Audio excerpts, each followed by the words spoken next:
We are now T-minus 5 minutes and 52 seconds from liftoff. To prepare for the retraction of the transport erector, we'll see the clamps open up around the base of the second stage, and the TE will pull away from the rocket. And all of that should be happening in about a minute or so.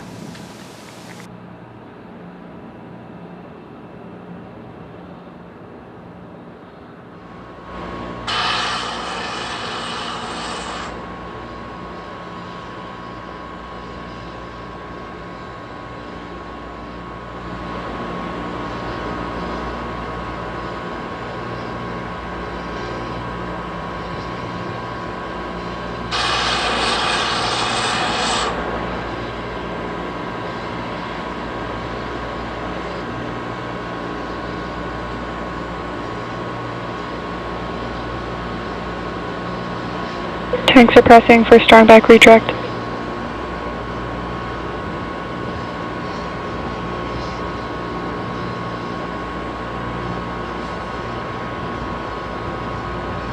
Good call out there, saying that the tanks are now pressed for strong back retract. Flying on board Falcon 9 today is the first next-generation geostationary communication satellite for the Thuraya telecommunications company in the United retract has started. Arab Emirates. Great call-outs there. We can see the clamp arms slowly start to open up around the second stage.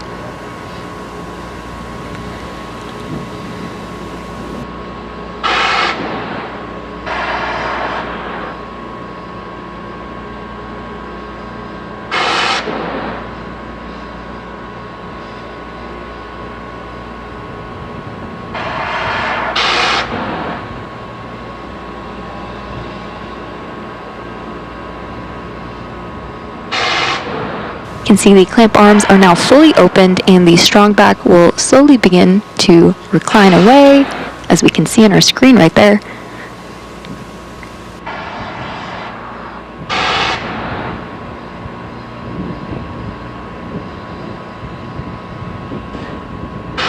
So at this point in the countdown, both the first and second stages are nearly fully loaded with 1 million pounds of kerosene fuel and liquid oxygen.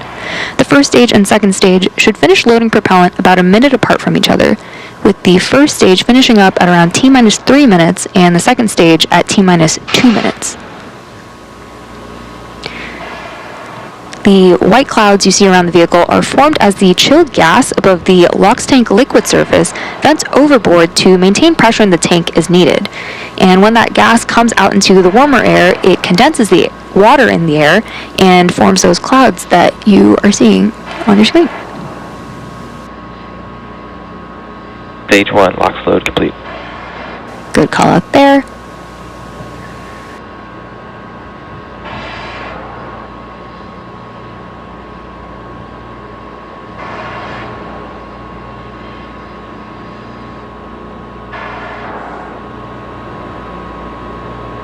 So after second stage LOX load completion, we will have Falcon 9 in startup at T-minus 60 seconds. And that means that the rocket's autonomous internal flight computers will have taken over the launch countdown. After that, just inside of T-minus 2 seconds, we will light the Merlin 1D engines for liftoff.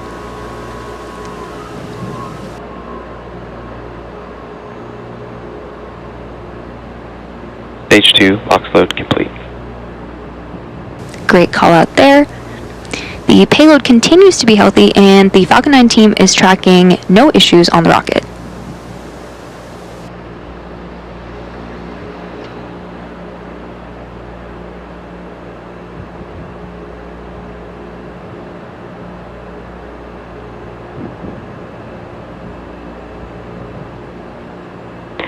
Ground gas closeouts.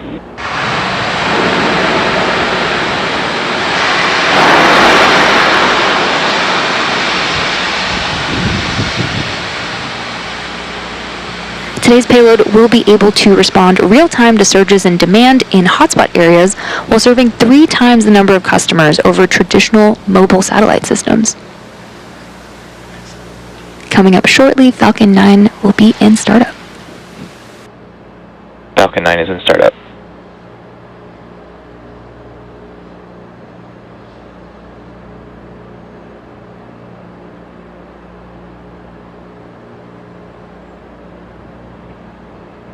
LD, go for launch.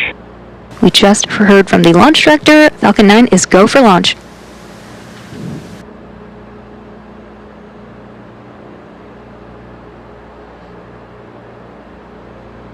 T-minus 30 seconds.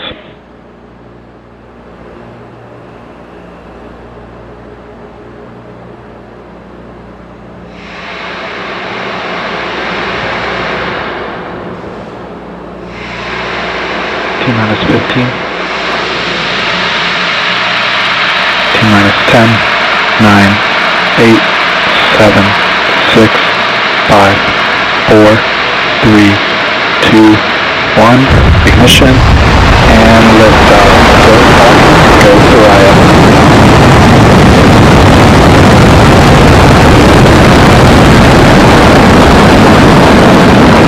Vehicle is pitching downrange. Inland chamber pressure regime nominal.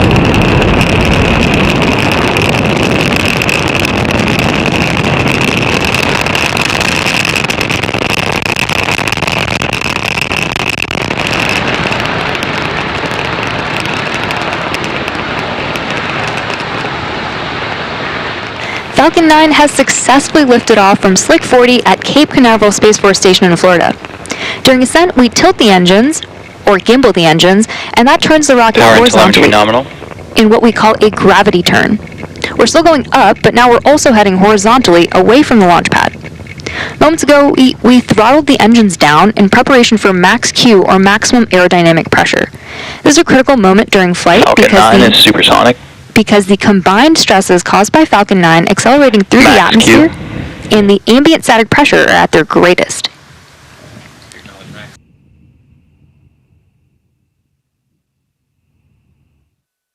Just had max Q. The rocket typically needs to go 17,500 miles per hour horizontally in order to avoid being pulled back down to Earth and get into orbit.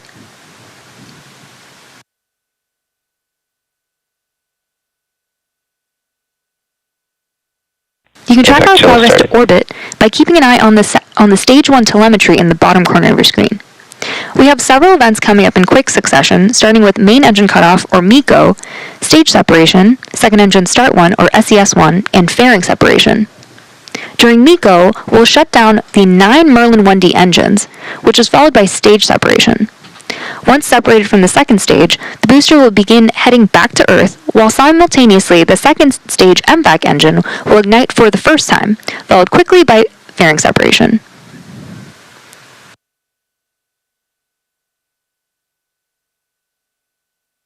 Great views right there.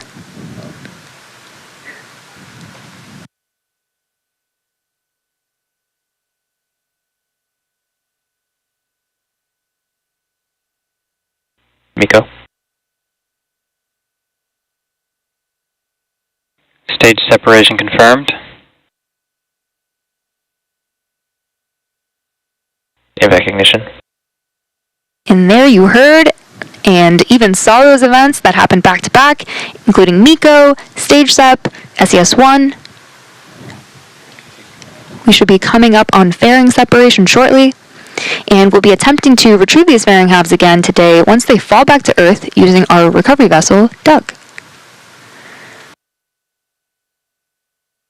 On the left-hand side of your screen, you can see those grid fins deploying on the booster.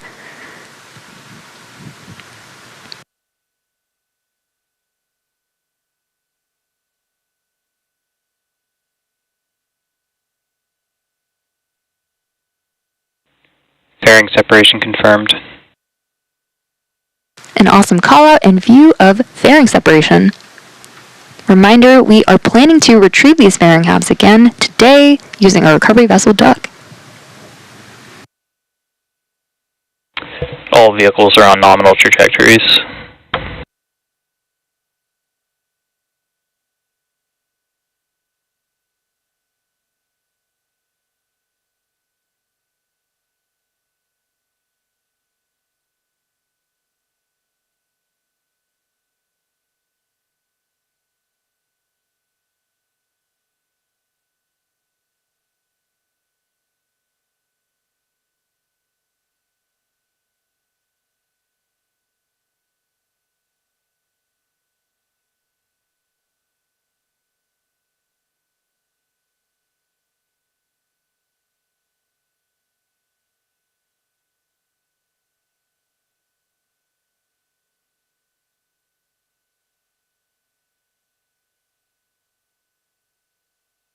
We're now T plus 4 minutes and 37 seconds into today's mission. At about T plus 6 minutes and 24 seconds, the first stage's entry burn will begin. And for the entry burn, we relight 3 of the M1D engines on the first stage, starting with the center E9 engine, followed shortly after by the E1 and E5 engines, which slows down the vehicle as it passes back into the Earth's atmosphere. We need to slow down to reduce re-entry forces, which ultimately helps us recover and reuse the first stage.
We are coming up on that entry burn pretty shortly, but for now we have some great views of Stage 2 and of MVAC continuing to burn. We're switching back and forth between 2 camera views that we have on Stage 2. Stage 1 entry burn started. Stage 1 AFTS is saved. An awesome view of entry burn on the first stage. During entry burn, Falcon 9 is decelerating by firing its Merlin engines, but we're still moving really fast. And if you look at the bottom left-hand side of your screen, you can see Falcon 9 Stage 1 is slowing down really fast. Stage 1 entry burn shutdown. And that marks the end of entry burn. Reusability is key to lowering the cost of spaceflight, which enables more investments in critical scientific research. The Falcon 9 first stage that is supporting today's mission had just performed this entry burn for its 20th time.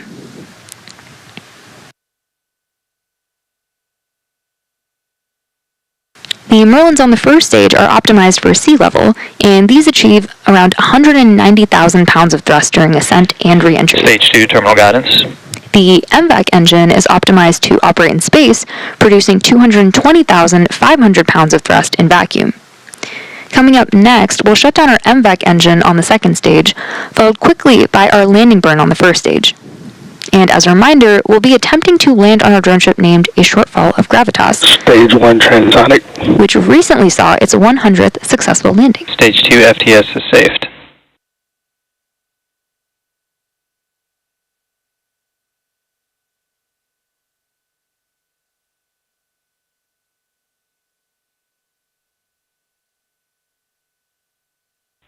Seco. Stage 1 landing burn.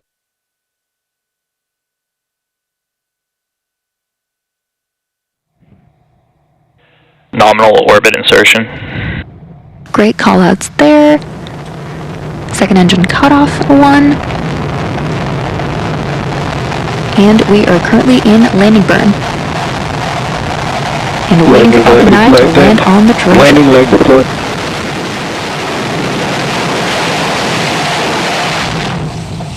Stage 1 landing confirmed. And there you have it. That landing marks SpaceX's 341st successful recovery of an orbital class rocket, including first stage landings for Falcon 9 and Falcon Heavy. And with that, let's return to our mission in progress. We're awaiting confirmation of nominal orbital insertion.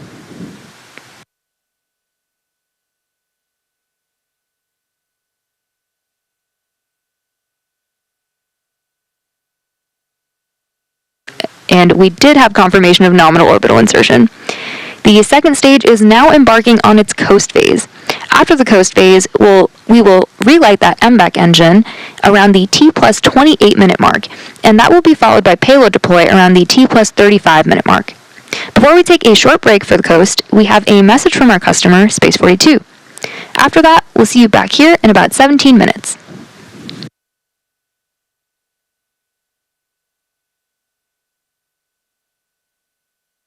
Since the Thuraya 4 mission was announced in 2020, Space 42 team have worked tirelessly to provide our customers with a spacecraft that will offer higher speeds, enhanced services, and superior security.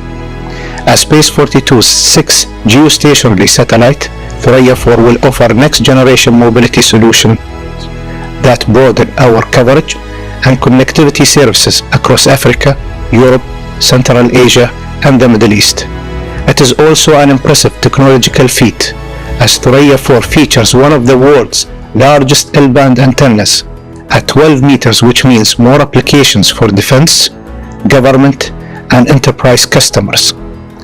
Thuraya 4's advanced capabilities empower it to fulfill its mission of one world deeply connected, a vital necessity for thriving in today's interconnected world. Space 42 takes pride in its contribution to delivering continuous, reliable, and secure communication solutions.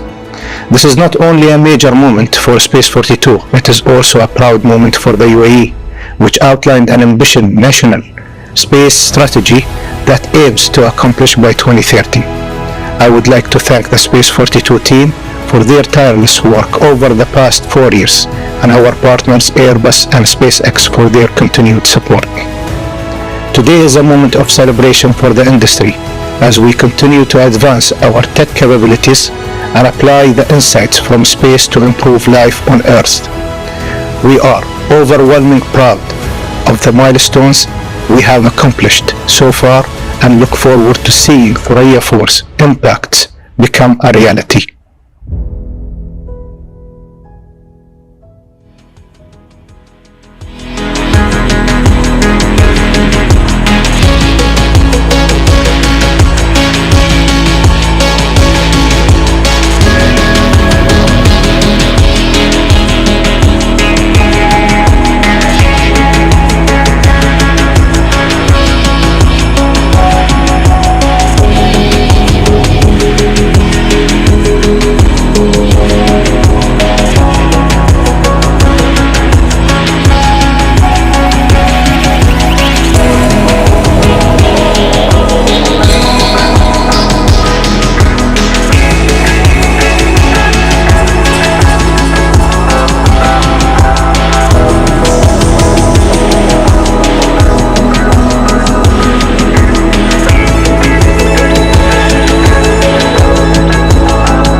Welcome back to the webcast of the Falcon 9 mission carrying the Thuraya 4 next-generation geostationary communication satellite. Falcon 9 lifted off at 8:27 p.m. Eastern Time from Slick 40 at Cape Canaveral Space Force Station in Florida. In addition to an on-time liftoff, we had successful main engine cutoff, stage separation, the first burn of the second stage, fairing separation, and a successful first stage landing. This marked the 20th landing for this particular booster and the 92nd landing on our drone ship, A Shortfall of Gravitas. We're now coming up on the second relight and shutdown of our MVAC engine in about less than 20 seconds.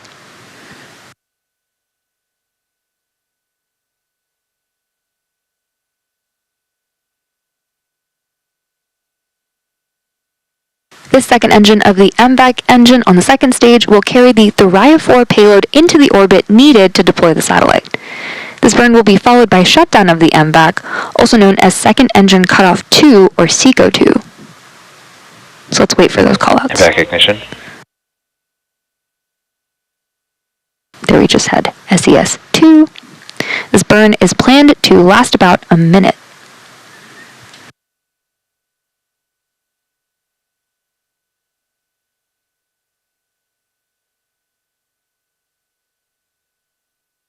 If you look at the bottom right-hand corner of your screen, you can see the speed increasing during the second burn of the MVAC.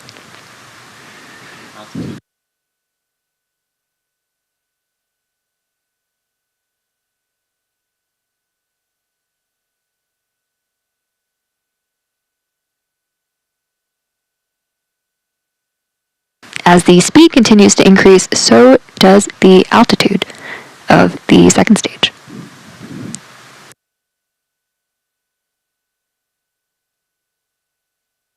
MVAC shutdown. And with that second engine cutoff, or SECO 2, we're now just a few minutes away from that payload deploy. Nominal deploy orbit. We'll take one more short break for the final few minutes of coast, and we'll see you back here in about 4 minutes.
Welcome back to the Thuraya 4 mission. We've had a great mission so far, and we're now just under 2 minutes away from expected payload deploy. Today, we're delivering to orbit the Thuraya 4 next-generation geostationary satellite for Space 42. Thuraya 4 will allow the company to extend its service across a greater area, serving customers in Europe, Africa, Central Asia, and the Middle East, as well as portions of the Atlantic and Indian Oceans. The satellite will be able to respond real-time to surges in demand in hotspot areas while serving 3 times the number of customers over traditional mobile satellite systems.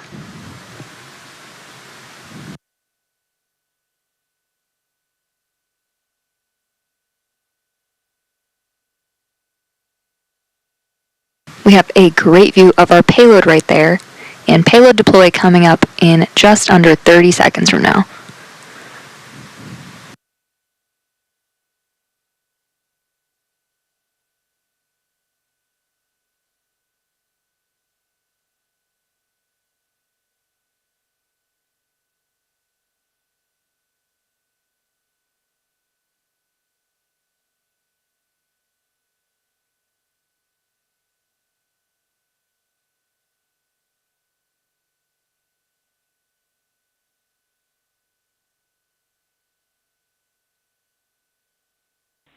Payload separation confirmed. And we heard the call out, and there you can see we have a beautiful view of successful deployment of the Thuraya 4 next generation satellite. And that wraps up our coverage for today. Thank you for joining us for Falcon's 429th successful mission overall, and our first launch of 2025, the first of many to come. All of us here at SpaceX want to give a big thank you to our customer, Space 42, for entrusting us with today's mission. We also want to thank the Eastern Range and Federal Aviation Administration for supporting today's launch. Remember to follow at SpaceX on X for ongoing launch updates. And from all of us here at SpaceX, have a happy New Year. We'll see you again soon.